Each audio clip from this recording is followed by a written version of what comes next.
Hi everyone. Today I'm going to read a column I wrote in October 1986. Another Torment.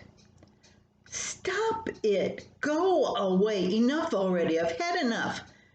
My cry faded into the night. All was quiet for 1 minute.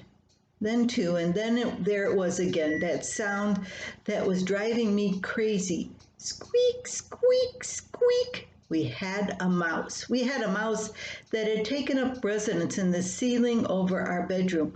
We had a mouse that never slept, a mouse I wanted to kill. Don't farmers have enough problems that keep us awake at night? I mean, any day now I expect to find an ark floating in our back 40, in amongst the unpicked corn.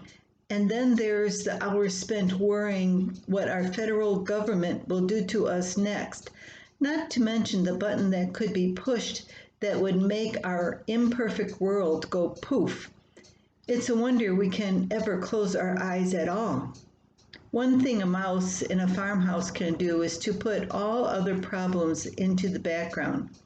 From 1 to 3 in the morning, when a mouse is doing the 50-yard dash overhead, everything else is forgotten. Nothing seems as important. Not the rain, not drought, not the economy, not President Reagan and his policies, not even the end of the world. All that a wide-eyed non-sleeper wants at that time of night is to get rid of that darn mouse. Traps were set in our house in what we thought were mouse traffic areas. Traps and even some tasty dishes of poison. The mouse ignored all. Instead of dying like it was supposed to do, it added a cross-country track meet to its itinerary. I had that mouse bothering me 24 hours a day. During daylight hours, I could hear tiny feet galloping across the kitchen ceiling. What fun it is serving company coffee at the kitchen table, pretending not to hear the pitter-patter of feet overhead. Thank goodness guests are good at pretending deafness to mouse noises, too. When my company left, I pounded the walls with my fist, yelled and threatened, "I've had it get out of our house right this minute, or I'll import a boa constrictor as our next pet." Sure, I realized it's fall, and a wet fall to boot. The mice are only trying to find a warm, dry haven for the coming winter. Okay, so mice go with farming like ants with picnics and children with marriage. They're all pests we have to learn to live with, except we don't have to set traps for children.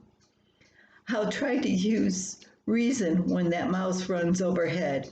Its existence won't make much difference with the price of grain, the weather pattern, or growing world tensions. It's just one bit of nature that has come a little too close. I will survive. That sound like, and I'll sound like an irrational adult right now, doesn't it? Squeak, squeak, squeak, pitter patter, pitter patter. But I'm not reasonable. Somebody, hurry, loan me a shotgun so I can get that beast. That was my column. A friend was horrified. I wrote this. She said she would be totally embarrassed if anyone knew she had a mouse in the house. I figured, now others know they are not alone when a mouse visits them. It takes a lot to embarrass me these days. Imagine being embarrassed if people knew you had a mouse in the house. I have a couple cats around now, so I haven't had a mouse lately, knock on wood. But even that would not embarrass me if one did happen in. It's only nature. And I hope you have a good day. And that's it for now. Until next time, from Sunnybrook Farm, I'm Susan.